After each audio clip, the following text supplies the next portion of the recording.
Assalamu alaikum wa rahmatullahi wa barakatuh. All students most welcome to this very new video class chapter 1 या unit 1 physics। Chapter का नाम introduction है और पुरानी किताब में इंट्रोडक्शन है, लेकिन जो न्यू बुक आई है उसमें फिजिकल क्वांटिटीज़ एंड मेजरमेंट के नाम से है। टॉपिक तो वही है। सबसे पहले आज की इस वीडियो में हम डिस्क्राइब करेंगे कि व्हाट इज़ फिज़िक्स। हमारा जो टॉपिक है आज का वो क्या है स्टूडेंट्स, व्हाट इज फिजिक्स। बात यहाँ से शुरू होती है कि almighty Allah created this universe billions of years ago with a single word be. Allah ताला ने लाखों करोड़ों साल पहले इस यूनिवर्स को तख्लीक किया सिर्फ एक लफ्ज कहकर, और वो क्या था? बी, बी ई बी, हो गया। और ये this universe comes into be, और फिर जो है ये डेवलप होती चली जा रही है, जिसको कुरान पाक में ने इशारा किया है कुन फयाकून, हो तो हो गया। रब ने फरमाया कुन हो फयाकून तो हो गया, और यूनिवर्स डेवलप होती चली गई और आज तक ये डेवलप होती चली जा रही है। ओके, अच्छा, अब जब क्रिएटर ने खालिक के कायनात यूनिवर्स बनाई तो इसमें रूल्स रखे, प्रिंसिपल्स रखे, जिसके मुताबिक मामलात रखे। तो he inducted several principles and laws in it to sustain its function, ताकि इसके फंक्शंस को सस्टेन किया जा सके।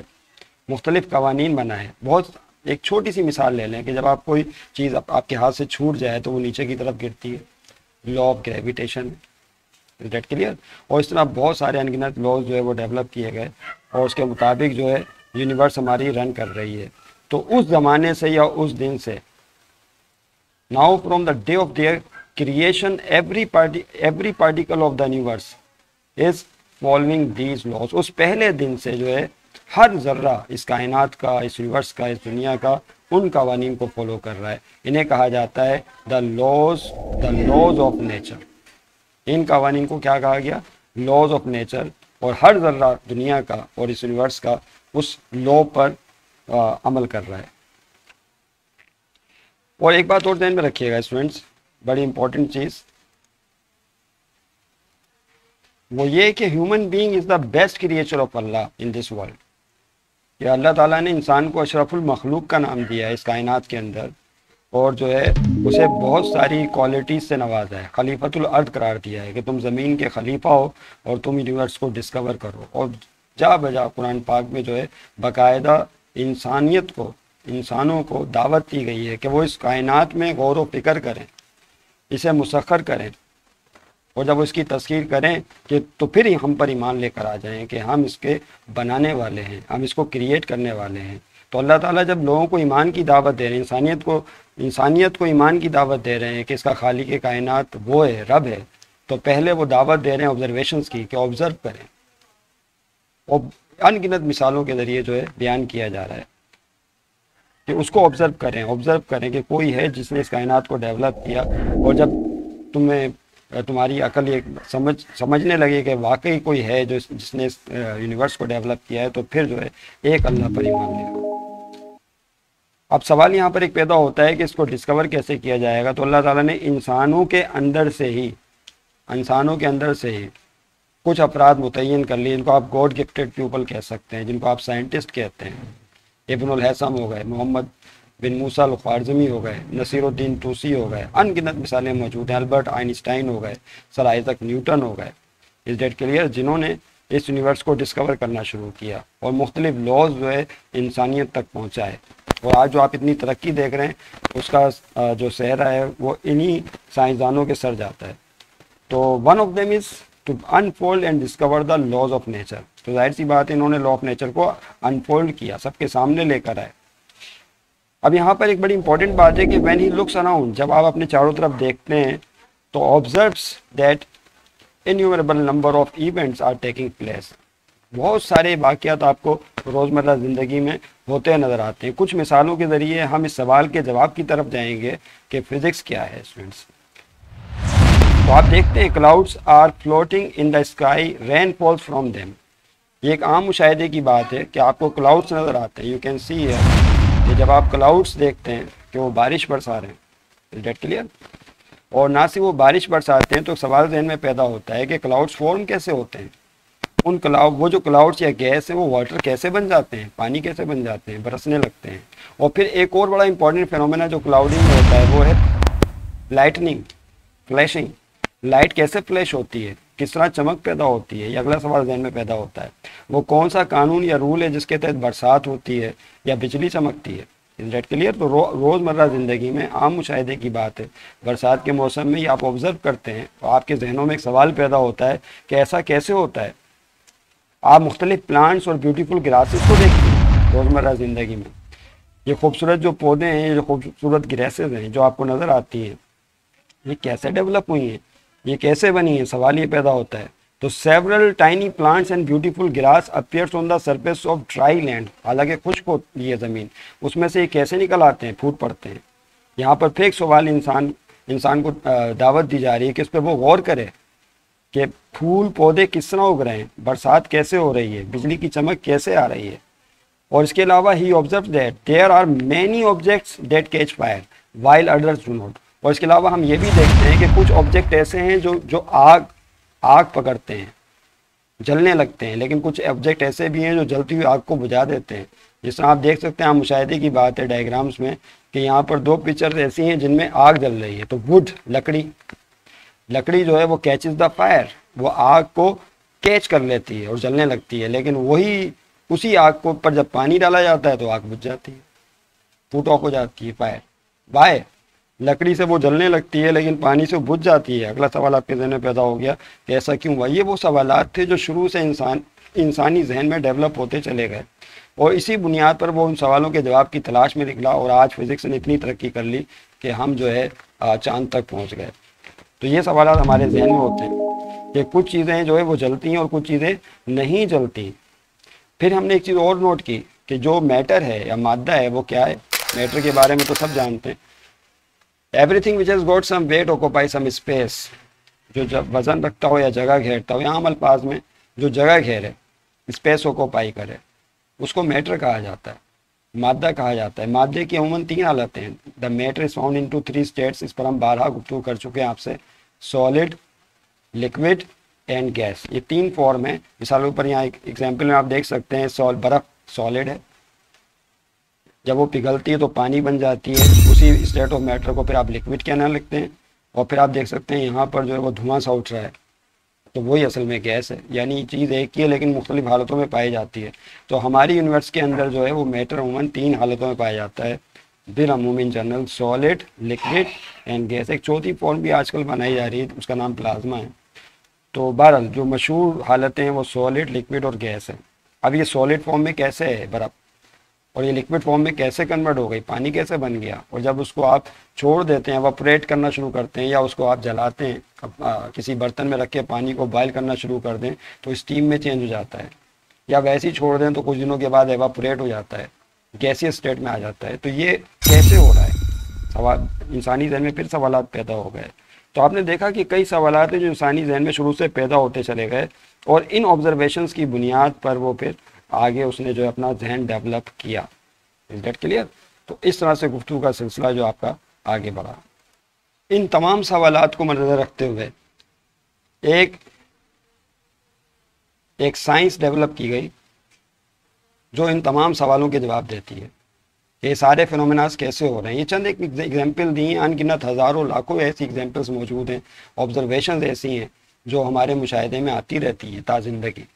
तो इन सवालों का जवाब फिर हमें फिजिक्स के इल्म ने दिया। किसने? Physics. Physics is the branch of science which deals with the interaction of matter. जो मैटर का इंटरेक्शन एनर्जी के साथ क्या है, एनर्जी का मैटर के साथ इंटरेक्शन क्या है, इसका जवाब कौन देगा? फिजिक्स देगा। अब यहाँ पे 2 चीज़ें फिर आ गई डेफिनेशन में, फिर से सुन लें तमाम स्टूडेंट्स तवज्जो के साथ। फिजिक्स की डेफिनेशन क्या है? द ब्रांच ऑफ साइंस, इसको 2 जहत में हम डिफाइन कर सकते हैं। The branch of science which deals with the properties of matter and energy, जो मैटर और एनर्जी की प्रॉपर्टीज को डील करे, and mutual interaction between them, और मैटर और एनर्जी के दरमियान बाहिमी जो ताल्लुक है उसको डेवलप करे, उसका नाम फिजिक्स है। ये इसकी एक आम तारीफ है जो कि बताई जाती है। इसके अलावा इसकी एक और डेफिनेशन भी बयान कर सकते हैं कि physics is the branch of science which gives any answer developed या अपीयर्ड इन योर माइंड। हर वो वाक़या जो टेकिंग प्लेस, हर वो वाक़या जो आपको नज़र आ रहा है, चाय के कप का हाथ से छूटकर नीचे गिर जाना, ऊपर ना जाना, हवाई जहाज़ का उड़ना, परिंदों का उड़ना, ये जो ऑब्जर्वेशन है ये सारी कैसे हो रही हैं?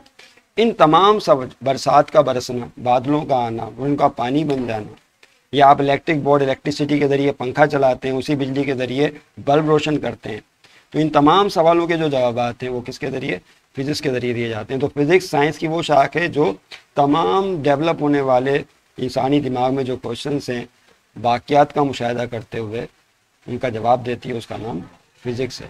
इस डेट क्लियर? लेकिन जो फिज़िक्स की डेफिनेशन है बुनियादी याद रखिएगा, ये मैटर और एनर्जी के दरमियान इंटरेक्शन है। आइए स्टूडेंट्स, हम मैटर और एनर्जी की बात कर रहे थे, तो what is matter and what is energy, इस पर मैं चाहूँगा कि एक दो बातें आपसे और करूँ। वो ये है, आपने कैंडल तो देखी होगी, अक्सर तो आपको एग्जाम्पल दी जाती है किसकी? कैंडल। तमाम स्टूडेंट्स इन कैंडल से वाकिफ़ हैं, मोमबत्तियों से वाकिफ़ हैं। तो कैंडल से क्या चीज़ हासिल होती है हमें? कैंडल कौन है? तो आप बोलेंगे candle is a matter. Candle क्या है? एक मैटर है, कैंडल मादा है। That clear? कैंडल क्या है? एक वैक्स है, एक मादा है जिसको लिट किया जाता है, जलाया जाता है तो एक फ्लेम बन जाता है और जो रोशन होने लगती है। थोड़ी देर के बाद क्या होता है? वो सारा का सारा जो मोम है, उसका जो वैक्स है, वो ख़त्म होने लगता है। वो कहाँ चला गया? 1 घंटे के बाद, 2 घंटे के बाद आप देखते हैं कि सारा का सारा वैक्स पिघलने के बाद अगर आप धागा लगा के रखें फर्श में, तब भी वो बिल्कुल साफ हो जाएगा, फर्श क्लियर हो जाएगा। तो 2 घंटे पहले जहाँ आपको कैंडल नज़र आ रही थी, अब वहाँ कुछ भी नहीं है। वेयर डज मैटर अब गो? मादा कहाँ चला गया? सवाल ये पैदा होता है, सारा का सारा वैक्स कहाँ हो गया? तो मैटर था, तो दैट कन्वर्ट्स इनटू एनर्जी। वो मैटर कन्वर्ट हो गया एनर्जी। अल्बर्ट आइंस्टाइन ने इस बात की तरफ इशारा किया एक ज़माने में कि मैटर और एनर्जी जो है वो आपस में इंटर कन्वर्टिबल है। क्या मतलब हुआ? मैटर और एनर्जी आपस में इंटर कन्वर्टिबल है, यानी एनर्जी मैटर में और मैटर एनर्जी में तब्दील हो सकता है। तो उसने एक रिलेशन दिया था स्टूडेंट्स, ये बहुत ही मशहूर रिलेशन है, E is equal to mc²। E से मुराद कौन है? एनर्जी। ई से मुराद कौन है स्टूडेंट्स? याद रखिएगा, एनर्जी। और m का मतलब कौन है? m का मतलब है मास। और यहाँ पे जो आपको c नज़र आ रहा है, that is speed of light. c कौन है? स्पीड ऑफ लाइट, रोशनी की रफ्तार है, जो 3 × 10⁸ मीटर पर सेकंड के करीब होती है। तो यहाँ पर जो मैटर था वो सारा एनर्जी, कौन सी एनर्जी में तब्दील हो गया? सवाल अगला पैदा हुआ, तो वो लाइट एनर्जी में तब्दील हो गया। किसमें?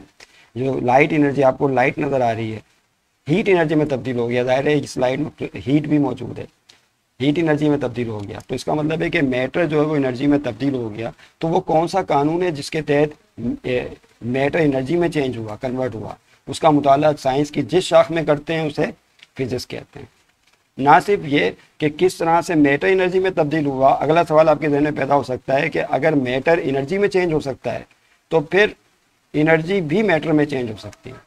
तो वो कैसे चेंज होगी? देखें यहाँ पर, अब यहाँ पर आपने कैंडल को जला दिया, वो जल गया, मैटर सारा एनर्जी में तब्दील हो गया। अब आप सोचें कि वो एनर्जी जमा करके मैटर बना दें, तो इसको ज़रा समझना मुश्किल होगा, क्योंकि कैंडल से एनर्जी बन गई, डेवलप हो गई। अब दोबारा कैंडल बनाना बड़ा मुश्किल है, लेकिन एक मिसाल बड़ी ज़बरदस्त आई है जिसमें एनर्जी मैटर में चेंज हो जाएगी, यानी मैटर बनना शुरू हो जाएगा। देखिए, बेबी जो होता है वो छोटा बच्चा होता है, ये मदर नज़र आ रही है आपको, बेबी छोटा बच्चा होता है, ये सब जानते हैं, आप भी कभी छोटे बच्चे थे।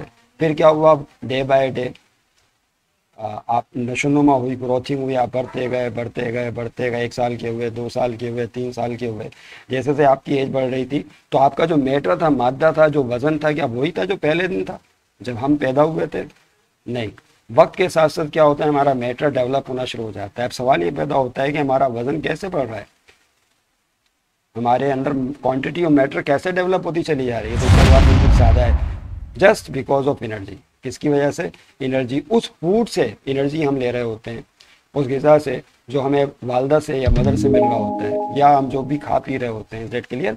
आप एक दिन खाना ना खाएं, देखा आपने रोज़े की हालत में क्या होता है रमज़ान के महीने में, जब आप जो है अपने आप को रोक देते हैं खाने और पीने से, तो क्या होता है? जो एनर्जी है वो ऐसा ऐसा रिड्यूस होना शुरू हो जाती है। That clear? ज़ाहिरी तौर पे तो रिड्यूस हो रही होती है, लेकिन अंदर बॉडी में डेवलप हो रही होती है। याद रखिएगा, जिगर में एक वो है कि उसमें जाके ग्लाइकोल है, उसमें जाके जो आपकी एनर्जी स्टोर हो रही होती है। और फिर जब आप भूखे प्यासे रह रहे होते हैं तो वही ग्लाइकोल एनर्जी जो है दोबारा डेवलप होकर आपको मिलना शुरू हो जाती है। खैर हम कहीं और चले गए, फिर दोबारा इस तरफ आ जाएं। जो बात मुझे करनी थी एक्चुअली वो ये है कि आपने देखा कि इस एग्जाम्पल में किस तरह मैटर यानी छोटा बेबी मुसलसल जो है उसके मैटर में इजाफा होता जा रहा है, मादे में इजाफा होता जा रहा है, उसका वजन बढ़ता चला जा रहा है, उसके मास में इजाफा होता चला जा रहा है। तो किसके ज़रिए हो रहा है? वो एनर्जी के ज़रिए हो रहा है जो वो ग़िज़ा से हासिल कर रहा है या ग़िज़ा से हासिल कर रही है। Is that clear? तो उम्मीद है कि आप समझ गए होंगे। तो physics is the branch of science which deals with the properties of matter, energy and their mutual interaction, कि उनका आपस में म्यूचुअल इंटरेक्शन क्या है, उसको फिजिक्स कहते हैं। आइए स्टूडेंट हम इसकी डेफिनेशन बाकायदा लिख लें। ये आपके सामने डेफिनेशन आ गई है, व्हाट इज फिजिक्स। तमाम तलबा इस फिजिक्स की डेफिनेशन को नोट कर लें। The branch of science which deals with the properties of matter and energy and their mutual interaction is called physics। उसको हम फिजिक्स कहते हैं। जिन्होंने चैनल को लाइक नहीं किया लाइक करें, सब्सक्राइब नहीं किया लाल बटन दबा के लाजमी सब्सक्राइब कर लें, शेयर करें। फिर इंशाल्लाह हम नेक्स्ट वीडियो जो होगी हमारी वो ब्रांचेज ऑफ फिजिक्स पे होगी, वो हम नेक्स्ट वीडियो में डिस्कस करेंगे। और जैसे जैसे आपके साथ वीडियोज़ आती जाएँ, हर स्टूडेंट्स की खास तौर से मैं अपने स्कूल के स्टूडेंट से मुखातिब हूँ कि वो नोट जो है वो तैयार कर लें और इसको फेयर कर लें ताकि आपका काम चेक किया जा सके। Thank you very much. मिलेंगे इंशाल्लाह फिर नेक्स्ट वीडियो के साथ। खुदा हाफिज़। अपनी दुआओं में बहुत बहुत याद रखिएगा।